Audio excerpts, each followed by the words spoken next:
like to wait until the motorcycles go by. They're hard to compete with. Unless you have a gun, that's not what we're here for.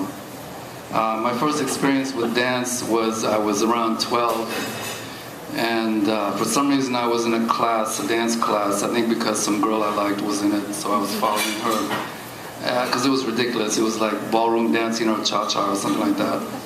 And there was this short French woman who was the instructor, and this is a long time ago, this is early 60s. Mid-60s, and this was in the days of very pointed bras. So she was a very buxom woman, and she wanted to demonstrate with me. So I had to hold her with these 2 points, like sticking right into my chest, and I wasn't quite sure how to deal with that because I was 12. And I didn't dance for years, probably, after that. I've got 2 poems here. This first one's about belly dancing. It's called BDSM, The Belly Dancer in Slow Motion. Her body follows the music note for note, her muscles twitching and her mind remote. It's like the music knocks around inside her.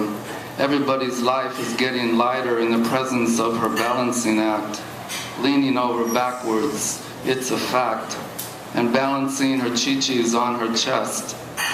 A slow approach avoidance, she is testing us, a showdown with anonymous souls. A well-trained hip shakes and her belly rolls. Her bracelets rattle as the girl controls her insides and her outsides. I've been told it isn't easy, with the transcendental poise originating in the mental, I suppose. She has her own hand-eye coordination and a never-say-die anticipation, knowing what comes next. Her body pivots on a sound effect. It trembles with the music running through it like a vibrating stream of consciousness, providing wiggle room. Her feet intuit where to go. The woman more or less repeats a ritual of her arrival and survival to a point that I will not forget. The dancer makes an entrance with her flying arms. In a trance, her concentration is intense. Her mother never saw her dancing with another. A duet of constant give and take. You mirror what the other does and make it subtle, slow it down. Every organ has its moment. Nothing human is foreign to me, someone said.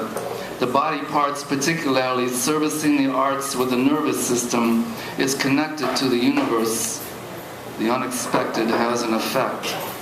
The threshold of becoming is continual, with someone drumming while he stares intently at her stomach for a cue. The movements are historic. They are stirring up an ancient brew. The women shake. The men know what to do.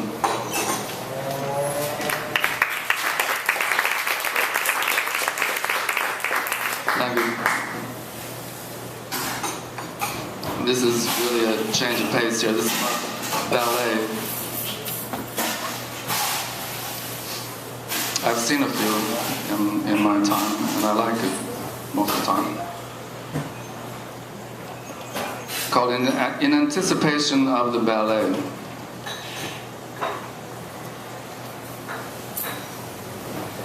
There has been a long ballet imbalance in my life. I mean a woeful lack of ballerinas. I don't mean a romance, as a ballerina on her back has never been a classical position. And my girlfriend would have some suspicion if I brought one home, a Russian girl with big brown eyes. A ballerina belongs on stage, and this is wrong. I'm gonna call her choreographer. My exposure has been limited. The Bolshoi in LA, it was Giselle. I'm looking through binoculars, a muted man. Now and then it's hard to tell if they are human, although no one fell. There is something weightless and compelling. I was sitting through the rites of spring at the Paris Opera. It's a non-stop fatal photo op, a pivotal moment for a human being. The ballet. I know it can embellish our existence. I have some resistance to extreme refinement. But when push comes to shove, I like a pas de deux, for instance. I can feel a rehabilitation, the debilitating situation of the nightclubs where the amateurs are turning into zombies in a drunken shuffle and they're sunken-eyed.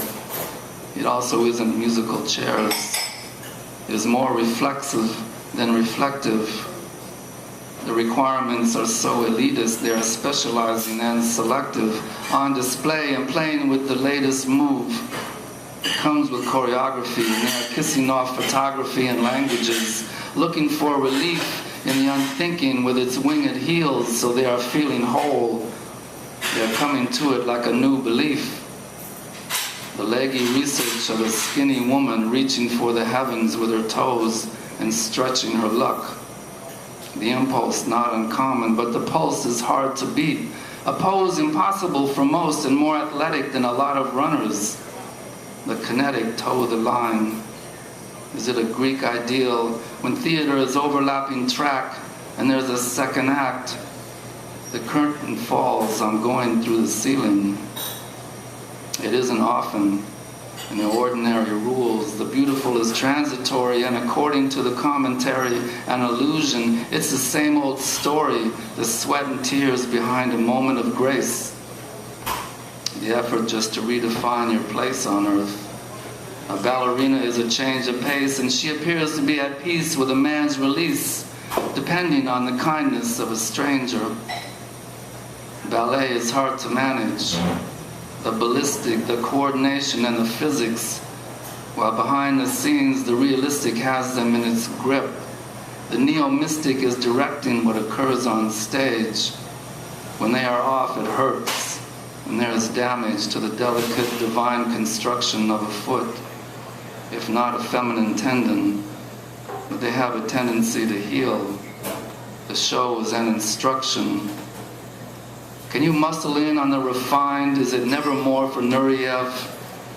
Do you have to discipline the mind and lose some weight if you want to levitate? The method is mechanical, the locomotion on the verge of panic. The anonymous are acrobatic, going back to nature, not a feat. They're landing on their feet and smiling, some of them on automatic. Leap into the air and do the splits. The shy do not apply. Professional and on their toes while everybody sits. If you are good, it's giving the impression that you're in slow motion, taking flight. A ballerina is a lovely sight. A lonely figure, so they're in formation and they don't forget, with 20 turning on a dime and burning for a solo or a coronation. They are mute and not inglorious, a pantomime, and one is more expressive, lacking speech. I think I hear a chorus in the wings. A woman isn't passive. She is learning to communicate with a gesture and to intimate amazing grace, leaning on the gaze of men and women in the audience, or looking for a nuance with an echo going on for days. Sweetness and flight. And then there is a landing on a tired leg and memorizing a routine. There is a man who's handing you to others, someone analyzing every move. A woman will be thrown into the air, a world where all is known, and when you're wearing anatomic tights, you can run, but you can barely hide. Your life locked up inside. The show is running on consecutive nights. The bump and grind, and some of it unkind. Although it's hard to tell from where I'm sitting, I imagine a woman who is blind, a ballet about her, who is flitting through a room alone and yet with legs which make a lot of men sit down and beg. I see her tenuous and wearing shades. How many ways a woman can be tested. It's the triumph of the flat-chested. It is theater, although it fades. While the written doesn't do it justice. A portrayal made of bitter print is saying things like dust to dust. It doesn't get the juices of a princess flowing. That requires physical momentum, moving with a musical abandon or a sonic lost and found. A woman crashing through an open door is what I'm looking for. A ballerina with her feet on the ground.